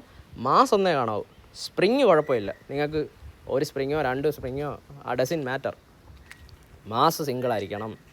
ഓക്കെ, അപ്പോൾ നിങ്ങൾ ഇതിൻ്റെ ജിസ്റ്റ് എന്ന് പറഞ്ഞാൽ ഈ സാധനം നിങ്ങളിത് മനസ്സിൽ കയറ്റിക്കോ. ഒമേഗ എൻ നാച്ചുറൽ ഫ്രീക്വൻസി കണ്ടുപിടിക്കാനുള്ള equation root K by M. ഇനി വേറൊരു കാര്യം നിങ്ങൾക്ക് ഓൾറെഡി അറിയാം, ഇവിടെ ഒരാളെ പഠിച്ചു വെച്ചേക്കോ, M G is equal to K delta. ഇതിൽ നിന്ന് കെ ബൈ എം എഴുതിയാൽ എന്ത് എഴുതും, K by M is equal to G by delta. ഇങ്ങനെ എഴുതിക്കൂടെ, ജി എന്ന് പറഞ്ഞാൽ acceleration due to gravity, delta എന്ന് പറഞ്ഞാൽ ഓർത്തോണം സ്റ്റാറ്റിക് ഡിഫ്ലക്ഷൻ, തുടക്കം നിങ്ങൾ മാസ് ഇട്ടപ്പോൾ താഴോട്ട് വന്ന സാധനം. അങ്ങനെയാണെങ്കിൽ ഇതിനെ എനിക്ക് എങ്ങനെ എഴുതാം, omega N is equal to root G by delta എന്ന് എഴുതിക്കൂടെ. യെസ്, സോ എങ്ങനെ എഴുതാം, ഇങ്ങനെയും പറയാമെന്ന് പറഞ്ഞാൽ ഇതിൽ നിന്ന് നിങ്ങൾക്ക് എന്ത് പറയാം, omega N is equal to root K by M ആയിരുന്നു equal to root G by delta. ഇതിന് ഞാൻ കെ എഫക്റ്റീവ് എന്ന് ആക്കുക, ഒന്നിലധികം സ്പ്രിങ് ഉണ്ട്. ഓക്കെ, അപ്പോൾ ഇതും ഓർത്ത് വെക്കണേ. ഇനി അടുത്ത കാണാനുള്ളത് 2 രീതി. ഞാൻ പറഞ്ഞു ഒന്നിലധികം സ്പ്രിങ് ആവാം, കുഴപ്പമില്ല. അപ്പോൾ സ്പ്രിങ് ഇൻ സീരീസും സ്പ്രിങ് ഇൻ പാരലും അതും കൂടി ഇതെല്ലാം പഠിച്ച ഏത് മെത്തേഡാണ് ഇത്? ന്യൂട്ടൺസ് മെത്തേഡിൽ എങ്ങനെ ചെയ്യുന്നു എന്നാണ് നമ്മൾ ഈ കണ്ടത്. ഇത് നിങ്ങൾ ഈ ഡെറിവേഷൻ ഒന്നും വേണ്ട, ഞാൻ നിങ്ങൾക്ക് മനസ്സിലാവാൻ വേണ്ടി പറഞ്ഞത്. അതിനകത്ത് ഫൈനലി ഉള്ള ഒമേഗ എന്നിൻ്റെ വാല്യൂ അറിഞ്ഞാൽ മതി. ഈ റിലേഷൻ അറിയണം. ഓക്കെ, ഇതറിയണം. അപ്പോൾ നിങ്ങൾക്ക് അങ്ങോട്ടും ഇങ്ങോട്ടും മാറ്റാം. അപ്പോൾ നിങ്ങൾക്ക് ഇക്വേഷൻ കിട്ടി. ഇനി സ്പ്രിങ് ഇൻ സീരീസ് വരുമ്പോൾ എന്താണെന്ന് നോക്കാം. ഇതാ ഒരു സ്പ്രിങ്, അടുത്ത സ്പ്രിങ്, ആണ്ട് ഒറ്റ മാസ് സിസ്റ്റം. ഇതിന് ആപ്ലിക്കബിൾ ആണോ? ഇത് ആണ്, ഒരു മാസമേ ഉള്ളൂ. സ്പ്രിങ് ഒന്നിലധികം ആയിക്കോട്ടെ, എനിക്ക് പ്രശ്നമില്ല. ഞാൻ എന്തെടുത്താൽ മതി? എഫക്റ്റീവ് സ്റ്റിഫ്നെസ് എടുത്താൽ മതി. അപ്പോൾ അങ്ങനെയാണെങ്കിൽ ഇങ്ങനൊരു സീരീസ് ആയിട്ടിരിക്കുക. അങ്ങനെയാണെങ്കിൽ 2 സ്പ്രിങ് ഉണ്ട്. ഇതിൻ്റെ ടോട്ടൽ ഡിഫ്ലക്ഷൻ ഏതിന് തുല്യമായിരിക്കും? ഈ സ്പ്രിങ്ങിലുണ്ടായ ഡിഫ്ലക്ഷൻ പ്ലസ് രണ്ടാമത്തെ സ്പ്രിങ്ങിലുണ്ടായ ഡിഫ്ലക്ഷൻ. ഇതായിരിക്കും എന്തോ ടോട്ടൽ ഡിഫ്ലക്ഷൻ അല്ലേ? Delta is equal delta 1 plus delta 2. നമുക്കറിയാം, ഞാൻ പറഞ്ഞു സ്പ്രിങ്ങിൻ്റെ ഫോഴ്സ് എന്താ? F is equal to K delta, അല്ലെ കെ ഇൻറ്റു ഡിസ്പ്ലേസ്മെൻറ്റ്. ഇതിൽ നിന്ന് ഡിസ്പ്ലേസ്മെൻറ്റ് നിങ്ങൾക്ക് എന്ത് എഴുതാം? എഫ് ബൈ കെ എന്ന് എഴുതിക്കൂടെ? എഴുതാം. അങ്ങനെയാണെങ്കിൽ ഇതിനെ എങ്ങനെ എഴുതാം? എഫ് ഡെൽറ്റ എന്ന് പറഞ്ഞാൽ F by total K effective is equal to ആദ്യത്തെ ഇനീഷ്യൽ ഡിസ്പ്ലേസ്മെൻറ്റ് F1 ബൈ ഇവിടുത്തെ K1 plus ഇവിടുത്തെയോ F2 by K2. ഇനി നിങ്ങൾക്കറിയാം, ഇവിടെ കൊടുക്കുന്ന ഫോഴ്സ് ഒരു വാല്യൂ അല്ലേ ഉള്ളൂ. ഓരോ സ്പ്രിങ്ങിനെയും സെപ്പറേറ്റ് ആണോ വലിക്കുന്നത്? അല്ല, ഇവിടെ മൊത്തം കൊടുക്കുന്നത് തന്നെ ആയിരിക്കും. ഇവിടെ എല്ലാം എന്ത് ചെയ്യുന്നത്? ട്രാൻസ്ഫർ ചെയ്ത് ഫോഴ്സ് പോകുന്നത്. അതുകൊണ്ട് എഫ് എല്ലായിടത്തും സെയിം ആയതുകൊണ്ട് എന്ത് ചെയ്യും? എല്ലായിടത്തും ക്യാൻസൽ ആയി പോകും. സോ ഫൈനലി നിങ്ങൾക്ക് കിട്ടി 1 by K effective is equal to 1 by K1 plus 1 by K2. ഇത് ഓർമ്മയുണ്ട്, നിങ്ങൾ റെസിസ്റ്റൻസിൽ പഠിക്കുമ്പോൾ പഴയ ഫിസിക്സിൽ ഓർമ്മയുണ്ടെങ്കിൽ റെസിസ്റ്റൻസ് പാരലലി വരുന്ന കേസിൽ നിങ്ങളുടെ കോമ്പിനേഷൻ കമ്പൈൻഡ് റെസിസ്റ്റൻസ് എന്ന് പറയുന്നത് ഈ ഒരു ഫോർമാറ്റിലായിരുന്നു. 1 by K effective is equal 1 by K1 plus 1 by K2. പക്ഷേ ഇവിടെ ശ്രദ്ധിച്ചോണം, ഇവിടെ പാരലൽ അല്ല, ഇവിടെ എന്തോ സീരീസിലായിട്ട് വരുമ്പോഴാണ് ഈ ഒരു രീതിയിൽ വരുന്നത്. അപ്പോൾ ഇതിനകത്ത് നിങ്ങൾക്ക് എന്ത് ചെയ്യാം? ഈ K1 K2 തരും, കെ എഫക്റ്റീവ് കിട്ടും. അങ്ങനെയാണെങ്കിൽ ഒമേഗ തന്നെ എന്തോ കെ എഫക്റ്റീവ് ഇവിടെ കൊണ്ടിടുക, മാസം അവർ തരും, എം ഇടുക. ഓക്കെ, ഇനി നിങ്ങൾക്കൊരു ഹോംവർക്ക്. ഇതിൻ്റെ ക്വസ്റ്റ്യൻ ഞാൻ പറയുക, K1 കെയും K2 എന്ന് പറഞ്ഞാൽ 2K ആണെന്ന് പറയുക. അങ്ങനെയാണെങ്കിൽ ഇതിൻ്റെ ആൻസർ എന്ത് വരും? നിങ്ങളുടെ നാച്ചുറൽ ഫ്രീക്വൻസി കണ്ടുപിടിച്ചിട്ട് കമൻറ്റ് ചെയ്യണം എല്ലാവരും. K effective by M. ഇതിനകത്ത് ആകെ ടാസ്ക് ഒന്നേ ഉള്ളൂ, നിങ്ങൾ കെ എഫക്റ്റീവ് കണ്ടുപിടിക്കുക. ഓക്കെ, ഇത് നിങ്ങൾ കണ്ടുപിടിക്കുക, കമൻ്റായിട്ട് നിങ്ങൾ ഇടുക. നിങ്ങൾക്ക് എത്രമാത്രം മനസ്സിലായിരുന്നു? വളരെ സിമ്പിളല്ലേ? ഇത് പരീക്ഷയ്ക്ക് ചോദിക്കാൻ സാധ്യത ഉള്ളൊരു ചോദ്യം. അവർ ഇതുപോലെ തരും, സീരീസ് ആണെന്ന് പറയും, അല്ലെങ്കിൽ പടം തരും, എന്നിട്ട് കെയും രണ്ടിൻ്റെയും സ്പ്രിങ് കോൺസ്റ്റൻറ്റുകൾ തരും. ഓക്കെ, രണ്ടാമത്തത്. അപ്പോൾ സ്പ്രിങ്ങിന് സീരീസ് കഴിഞ്ഞു, അടുത്ത എന്തായിരിക്കും? പാരലൽ. ഇതിൻ്റെ ഉത്തരം ഇപ്പം തന്നെ നിങ്ങൾക്ക് കിട്ടിക്കാണും. റെസിസ്റ്റൻസ് സീരീസിൽ പാരലാകുമ്പോൾ ഉള്ള പോലെയാണ് സീരീസിലെങ്കിൽ, സ്പ്രിങ് പാരൽ വരുമ്പോൾ എന്തായിരിക്കും? റെസിസ്റ്റൻസ് സീരീസിലാകുമ്പോൾ ഉള്ള പോലെ. റെസിസ്റ്റൻസ് സീരീസിലാകുമ്പോൾ എന്താ ചെയ്യുന്നത്? റെസിസ്റ്റൻസ് സീരീസിലാണെങ്കിൽ അത് രണ്ടുകൂടെ ചുമ്മാ കൂട്ടും, R1 പ്ലസ് R2. ഇതും പാരലലി വരുമ്പം അതുപോലെ ഒന്നെങ്കിൽ ഇങ്ങനെ ഇത് അടുത്ത സ്പ്രിങ് ഒരു മാസം, കാരണം മാസം ഒന്നേ പറ്റൂ.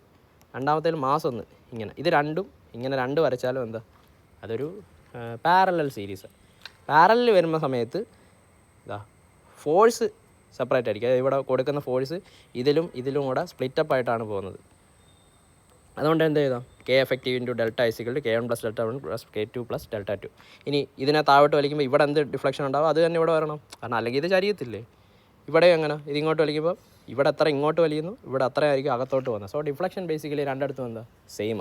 അപ്പോൾ ഡെൽറ്റ എല്ലായിടത്തും ക്യാൻസലായിട്ട് K effective is equal to K1 plus K2. അപ്പോൾ അതും കിട്ടി. അപ്പോൾ നിങ്ങളുടെ ഫൈനലി എൻ്റെ എൻഡിൽ നിങ്ങൾ മനസ്സിലാക്കേണ്ട ഇത്രയേ ഉള്ളൂ. സീരീസിലാണ് നിങ്ങളുടെ സ്പ്രിങ് എങ്കിൽ 1 ബൈ കെ എഫക്റ്റീവ് എങ്ങനെ കണ്ടുപിടിക്കും? 1 by K1 plus 1 by K2. പാരലാണെങ്കിൽ ചുമ്മാ കൂട്ടുക, K1 പ്ലസ് K2. അപ്പോൾ കെ എഫക്റ്റീവ് കിട്ടി. കെ എഫക്റ്റീവ് കിട്ടി എന്ത് ചെയ്യാം? നാച്ചുറൽ ഫ്രീക്വൻസി കണ്ടുപിടിക്കാൻ omega N is equal root K effective by M മാസമുണ്ട്. ഇനി അതിൽ നിന്ന് നിങ്ങൾക്ക് സാധാ ഫ്രീക്വൻസി വേണമെങ്കിലോ എന്ത് ചെയ്താൽ മതി? Omega N is equal to 2π F. F എന്ന് പറഞ്ഞാൽ ഒമേഗ ബൈ 2π. സിമ്പിളല്ലേ? ഇത്രയേ ഉള്ളൂ ഇത്. അപ്പോൾ ഇതിനകത്ത് നമുക്ക് ഞാൻ കെയും 2Kയും വരുമ്പോൾ ഇത് നമുക്കൊന്ന് ചെയ്ത് നോക്കാം. ഒമേഗ എൻ ഇസിക്കൽ ടു എന്ത് വരും? Root K effective. ഇവിടെ കെ എഫക്റ്റീവ് എത്ര വരും? രണ്ടുകൂടെ കൂട്ടിയാൽ പോരെ. ഏതാണ്ട് കെയും 2Kയും K plus 2K is equal to 3K. എന്താ പറയുക? 3K by M. ഇതിൻ്റെ ആൻസർ ഇതാ. സിമ്പിൾ. അപ്പോൾ നിങ്ങൾക്കൊരു ഹോംവർക്ക് വേണ്ടേ? ഹോംവർക്ക് ഞാൻ പറയുന്നു. Spring in series. ക്വസ്റ്റ്യൻ കെയും 3Kയും എത്ര വരുമെന്ന്. കെയും 3Kയും ആണ് ഓരോ സ്പ്രിങ്ങിൻ്റെ ഇത്. നിങ്ങൾ ഇതിനകത്തുള്ള ωn എത്രയാണെന്ന് പറയണം. കമൻറ്റിൽ ഇതും നിങ്ങൾ ചെയ്യുക. അപ്പോൾ ട്രൈ ചെയ്താൽ മതി. ക്വസ്റ്റ്യൻ നമുക്ക് പിന്നെ ചെയ്യാം, അല്ലെങ്കിൽ നിങ്ങൾ ചെയ്ത് നോക്കിയാലും മതി, നമുക്ക് ചെയ്യാം. വളരെ സിമ്പിളായിട്ടുള്ള കുറച്ച് കാര്യം മാത്രമേ ഉള്ളൂ, വളരെ പാടൊന്നും ഇല്ല ഇതിൽ. ഓക്കെ, അപ്പോൾ ഇത്രയും കൊണ്ട് നമുക്ക് ഇന്നത്തെ ഈ സെഷൻ വൈൻഡപ്പ് ചെയ്യാം. അല്ലെങ്കിൽ ഇതും നിങ്ങൾ കമൻറ്റ് ചെയ്യണം. ഇതും വലിയ പാടല്ല. KFT നിങ്ങൾ ഇത് വെച്ച് കണ്ടുപിടിച്ചിട്ടാൽ മാത്രം മതി. ഓക്കെ, അപ്പോൾ ഇതിനകത്ത് നിന്ന് ഫൈനലി നമ്മൾ കണ്ടുപിടിച്ച, അല്ലെങ്കിൽ നമുക്ക് വേണ്ടുന്ന കാര്യം എന്ന് പറയുന്നത്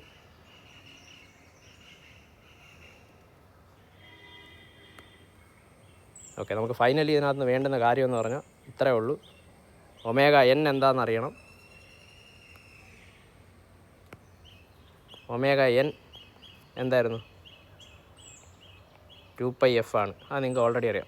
ആണ് 2πf, ω 2πf, അത് നിങ്ങൾക്ക് അറിയാം. നാച്ചുറൽ ഫ്രീക്വൻസി കണ്ടുപിടിക്കാൻ ωn നിങ്ങൾ പഠിച്ചു. എന്താ? √K⁻m അല്ലെങ്കിൽ √G/Δ. ഡെൽറ്റ എന്ന് പറഞ്ഞാൽ ടോട്ടൽ ഡിഫ്ലക്ഷൻ അല്ല, അത് ഓർത്തോണം. സ്റ്റാറ്റിക് ഡിഫ്ലക്ഷനാണ്. ഓക്കെ, ഇനി K⁻, സീരീസിലാണെങ്കിൽ 1/K1 + 1/K2. സീരീസ് പാരലാണെങ്കിൽ K⁻ K1 + K2. Series parallel.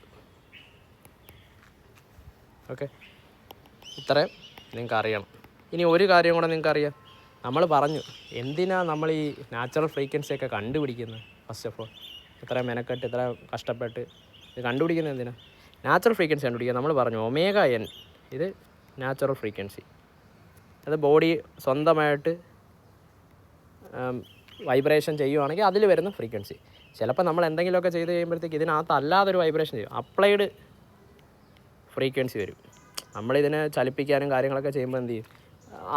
അന്നേരം ഒരു ഫ്രീക്വൻസി വരും. അത് കാരണം ഒരു വൈബ്രേഷൻ ഉണ്ടാവും. എന്തെങ്കിലും ഒരു കേസിൽ ഇത് രണ്ടും സെയിം ആയാൽ, നാച്ചുറൽ ഫ്രീക്വൻസിയും അപ്ലൈഡും സെയിം ആയാൽ പണി പാളി. എന്ത് സംഭവിക്കും? ഇത് ക്വസ്റ്റ്യന് റെസൊണൻസ് സംഭവിക്കും. എപ്പോഴാണ് റെസൊണൻസ് എന്ന് പറഞ്ഞു കഴിഞ്ഞാൽ ഒരു നാച്ചുറൽ ഫ്രീക്വൻസി ഇങ്ങനെ കാണും. ഇതായിരിക്കും നാച്ചുറൽ ഫ്രീക്വൻസി. നിങ്ങളുടെ ഒരു അപ്ലൈ ചെയ്യുമ്പോൾ ഇതിനകത്ത് വരുന്ന ഒരു ഫ്രീക്വൻസിയാണ്. അത് ചിലപ്പം ഇതിനേക്കാൾ കുറവായിരിക്കും, ചിലപ്പോൾ ഇതിനേക്കാൾ കൂടുതലായിരിക്കും. അത് രണ്ടും പ്രശ്നമല്ല. ഏതെങ്കിലും ഒരു സമയത്ത് ഇത് മാച്ചായെന്ന് വെച്ചോ, അതായത് രണ്ടും അപ്ലൈഡും ഇത് മാച്ചായാൽ പിന്നെ ആ സെക്കൻഡിൽ എന്ത് ചെയ്യും? ഭയങ്കര ഹൈ ഇതായിട്ട് വളരെ ശക്തിയായിട്ട് വൈബ്രേറ്റ് ചെയ്യും കിടന്ന്. അങ്ങനെ നമുക്ക് താങ്ങാൻ പറ്റാത്ത രീതിയിൽ വൈബ്രേറ്റ് ചെയ്ത് അവസാനം സിസ്റ്റം ഫെയിലായി പോകുന്നൊരു പ്രശ്നം ഉണ്ടാവും. സോ അതിനാണ് എന്ത് പറയുന്നത്? Resonance. When applied frequency is equal to natural frequency, resonance happens. So അതൊരു നമ്മളെ സംബന്ധിച്ച് ബുദ്ധിമുട്ടുള്ള, അല്ലെങ്കിൽ നമുക്ക് പണി തരാൻ കേസുകൾ സാധ്യതയുള്ളൊരു കാര്യം. അതുകൊണ്ടാണ് നമ്മൾ നാച്ചുറൽ ഫ്രീക്വൻസി കണ്ടുപിടിക്കും. എന്തിന്? നമ്മൾ കൊടുക്കുന്ന അപ്ലൈഡ് ഫ്രീക്വൻസി നമ്മളല്ലേ അപ്ലൈ ചെയ്യുന്നത്. ആ സാധനം ഒരിക്കലും നാച്ചുറൽ ഫ്രീക്വൻസി ആയിട്ട് മാച്ച് ആവരുത് എന്ന് നമ്മൾ ഉറപ്പ് വരുത്തും. അതിനു വേണ്ടിയാണ് ഇത് പഠിക്കുന്നത്. അപ്പോൾ നിങ്ങൾ ഏതൊരു സിസ്റ്റം, ഇത് ഈവൻ നമ്മുടെ കൺസ്ട്രക്ഷൻ ഫീൽഡിലായാലും നിങ്ങളുടെ മെക്കാനിക്കൽ ഫീൽഡിലായാലും എല്ലായിടത്തും എല്ലാം ഇത് ഇമ്പോർട്ടൻ്റാണ്. നിങ്ങളുടെ നാച്ചുറൽ ഫ്രീക്വൻസി ആയിട്ട് ഒരിക്കലും എന്ത് ചെയ്യരുത്? അപ്ലൈഡ് ഫ്രീക്വൻസി മാച്ച് ആകുന്നില്ല എന്ന് നമ്മൾ ഉറപ്പ് വരുത്തണം. അതിനു വേണ്ടിയാണ് നാച്ചുറൽ ഫ്രീക്വൻസി കണ്ടുപിടിക്കുന്നത്. ഓക്കെ, അപ്പോൾ ഇത്രയും കൊണ്ട് സെഷൻ നിർത്താം. അടുത്ത സെഷനിൽ കുറച്ച് ടോപ്പിക്ക് കൂടെ ഉണ്ട്, അതുമായിട്ട് കാണാം. Thank you.